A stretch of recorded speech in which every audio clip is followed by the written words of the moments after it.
आपके नजदीक पाकिस्तान तहरीक इंसाफ क्या इस सियासी पोजीशन में है या इतनी सियासी सकत अब भी रखती है? क्योंकि आज अडियाला जेल तक गए मुलाकात करने, वहां मुलाकात नहीं हो सकी, उल्टा गिरफ्तारियां हो गई, मुख्तसर गिरफ्तारियां।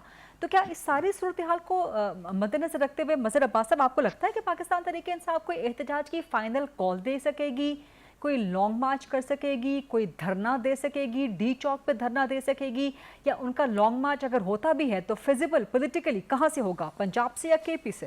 ये जो आज अडियाला जेल के बाहर हुआ वो तो बहुत ही मज़ाक़खेज़ चीज़ थी। यानी आप इस तरह सेक्शन 144 को इम्प्लीमेंट करेंगे, फिर तो शहर में कोई तकरीब ही नहीं हो सकती। यानी शहर में 4 से ज़्यादा या 5 से ज़्यादा अफराद पर इकट्ठा होने पर पाबंदी है। आप अभी निकल जाएं इस्लामाबाद में, देख लें कि कितनी जगहों पे लोग इकट्ठा हैं, उन सबको गिरफ्तार कर लें। ये मेरा ख्याल है पॉलिटिकल बैंकरप्सी की बदतरीन मिसाल है कि आप वो मुलाकात करने गए, मुलाकात करके बाहर आए हैं, कितने लोग थे, कोई जलसा हो रहा था, कोई मुजाहरा हो रहा था। ठीक। मतलब अगर आप इस अंदाज में चीज़ें करेंगे तो मेरा ख्याल है गवर्नमेंट अपने आप अपना केस खुद ही ख़राब कर रही है। अच्छा, जहाँ तक तहरीक इंसाफ का है, उनके लिए एक बड़ा चैलेंज है।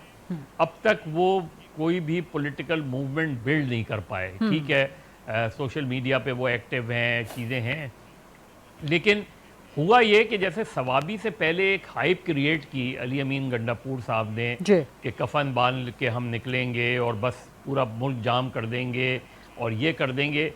अगर आप सिंपल सा कहते कि सवाबी में जलसा होगा तहरीक इंसाफ का, और सवाबी में जलसे में फिर हम तय करेंगे कि किस तरह आगे बढ़ना है, तो इतनी हाइप क्रिएट ही नहीं होती।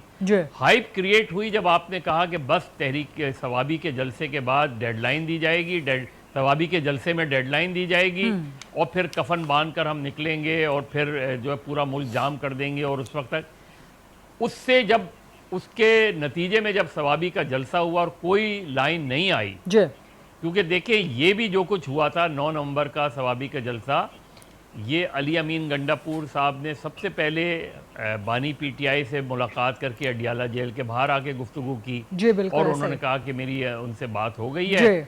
अच्छा, उसके बाद दीगर लोगों ने भी कहा। अब सवाबी के जलसा हो गया, सवाबी का जलसा हो गया, तकारीर हो गई, अल्लाह अल्लाह खैर सल्ला।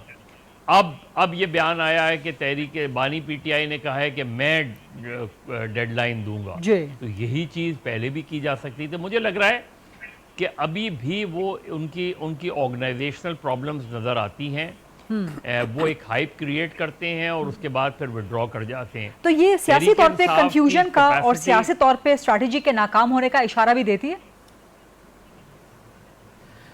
नाकामी देखिए, एक पार्टी जो बहुत ज़्यादा सप्रेस्ड है, उसके बहुत से लीडर्स गिरफ्तार हैं, बहुत से लीडर्स अंडरग्राउंड हैं, उनको ये डिफ़िकल्टीज पेश आती है। हर पार्टी को डिफ़िकल्टी ये पेश आती है। सही। लेकिन जो प्रॉब्लम उनके साथ हो रही है वो ये कि वो एक बड़ी कॉल देते हैं और फिर विड्रॉ कर लेते हैं। सही।